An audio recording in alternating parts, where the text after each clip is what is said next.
Hey, this is Steven with Kiwibox.com. Right now we are talking with Laura Izibor. How are you today? I'm great. How are you? I'm doing wonderful. So 2009 is poised to be your big breakout year. Are you excited to have your music heard by a massive mainstream audience? Absolutely. I think that's the main thing. It's like people are like, do you have all these expectations? How you feel? And I'm like, listen, I'm just so happy to have this record out. You know, I've been sitting on it for a while, and I believe in it, and I just can't wait for everybody to hear it. So it's a good time. Awesome. I've been reading a lot, and a lot of people seem surprised to find out that you're Irish when I'm black. I got black people in Ireland. That's the main issue. Hey, yeah, are you tired at all of having people be so shocked about your background and the kind of music that you make? No, I mean, at the end of the day, I think it's nearly like I feel like I'm educating people, because to say it's ignorance is harsh, because that's wrong. It's just people just don't know. So, I think if I'm able to, break down those walls of thinking that there's, only one type of person in one place in the world, then I'm doing a good thing. So, yeah. So, Let the Truth Be Told is the debut record. I was doing a lot of reading on it, and I read that you recorded it in a lot of different locations. Right. Did recording in a lot of different locales kind of influence the sound or change the dynamic of the records at all? Kind of. I mean, like sometimes it's good, sometimes it's bad. The good thing is that you can have a brand new energy.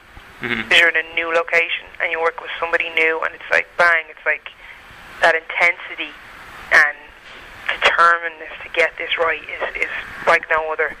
But then you can kind of be rocked because you get used to one thing and next you're in another environment.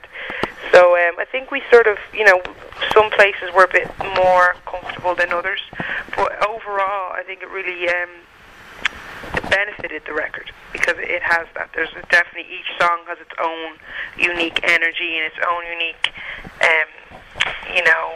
flair in there. So it was a good thing. Next record, I feel like I just want to spend a month though actually trying to find the location I can just camp out. So it was a learning process, I think. I also want to talk about the DJ Premier remix to From My Heart to Yours. Yeah. A lot of rappers can even get DJ Premier to even give them a beat. How did that opportunity come about? Well, again, I was the head of the label. Craig Coleman was like, look, I'm going to see if he'll do this. And I was like, yeah, we'll see. And he went away for about a week, 10 days. I heard nothing back, and I was like, yeah, that's fine. Nah, he done it. Have a listen. I was like, what? I thought it was going to take that amount of time to get a yes, then maybe another month before he'd actually do it. He had it done, and he just felt it, I still haven't met the guy, which is bizarre, but it was just, he just turned it around so fast and brought a whole new edge to it, and that's what I like. Some remixes, I'm not really a remix gal unless it's fresh, and that's exactly what he done. He just flipped it, and I love it. Yeah, were you a fan of DJ Premier's production? Absolutely, yeah. I mean, that's what I said when it was approached to me. I was like, nah, he's not going to do it, and I definitely was aware of that. Resistance is the wrong word, but his, pickiness, which he's earned the right to be, with what he does. So it was just such a huge honour that he actually agreed and then turned it out so fast. Well, the song is great. Thank you. A lot of the songs that you've written and recorded have been featured in movies and TV shows. Is it strange for you at all to think that listeners might just be learning who you are with previous experience of having heard a song and not knowing it was by you? Yeah, that is strange, because I tell you, in the live front, so many people know the words, and I can see it in their faces that they're like, how do I know the words? This is crazy. Because we've had a lot of movie soundtracks with different songs, and initially that can be a worry, but I'm just like, listen, it's all about getting your songs out there and letting people hear it. So it's just been huge to be virtually, an unknown artist, and to be new, and then people to come to gigs, and then they're surprised. They're like, oh, that was you. So, it's all good. Okay, so obviously you're from Ireland. There doesn't seem to be too many Irish soul singers coming stateside. Is there a soul scene that hasn't made it over yet? Honestly, no. But I really think, though, it's beginning. There's another band called The Script. I don't know if you've heard of them. Mm-hmm. And I wouldn't call them a soul band. I mean, they're definitely mainstream pop, but they have little flares in there. It's a bit of R&B, a little bit of sprinkle of soul, and and then myself, and I just really think now is the time that Ireland is changing. Mm-hmm. The music scene, and Ireland now has such a huge different demographic. You've got so many black people, you've got Chinese people, so that cannot not influence the music scene. Mm-hmm. So I just think, watch out the next couple of years. I think it will be a very different place. You can just feel it bubbling under the surface. Mm. Yeah, definitely. So you've been obviously in the States for a bit of time doing some shows, etc. I read that you just played in New York last month as opener for Aretha Franklin, who's one of mine, I'm sure, is also one of yours favorite artists. Yeah. What was it like opening for Aretha Franklin? When I was told, I was actually doing another show in London when I was told, and I tell you, I've never smiled more on stage than I did that performance, because I was like, oh my God, I'm supporting Aretha Franklin, oh my God.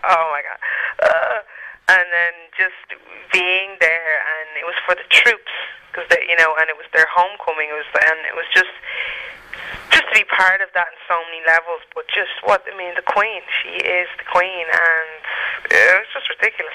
Mm-hmm. In my opinion, I've been able to support a lot of people, Al Green, James Brown, which was mind-blowing, but this was up to date the highlight of my career, I can hands down say. Yeah, wow, I can imagine it would be. I was also going to ask you about Al Green and James Brown, but did you get a chance to meet all of those people? No, the one person I got to meet and actually hang with was Al Green. Oh gosh, how was that? It was crazy. He's just the coolest human being ever. His energy is just c'est la vie. Yeah, exactly. Right now, this moment, who are you? Be great, shine, and you just walk away feeling happy and a better person, and he was just like, listen, baby, just be yourself and just be great. That's what he said to me, and he was like, he was just so cool. What a lovely guy. I mean, I've met, giving no names away, people, artists, younger than me, a few years older, in their 20s, that think they're God, and you meet them and you see these egos, and it's like, listen, I just met Al Green, and I just met Al Green, and this guy is the most humble, beautiful person, could whip your ass with his career, but he's just a beautiful man, take some notes. So he just, to me, that's, the type of artist I would dream to be, to have that success and to still just enjoy the simple things in life and just enjoy people, so. Cool. So you've been in and out of the States for a while, as I've obviously kept repeating. Would you ever consider moving stateside? Yeah. I could never do it full term because my mother would kill me. So I would like to maybe, somewhere in New York would be cool, and just like back and forth. Because I'm over here so much that it would be nice to just have some keys, Like, yeah, I'm just going home. As opposed to, where's my hotel card? Which still has its perks, I'm not going to lie. It's nice to have a bed made for you every day. Mm-hmm. But, yeah, it would be definitely nice to just have a little place to call home over here. Cool. Well, one last question before we let you go. Once the album drops, what else should we expect from you maybe in the next couple months?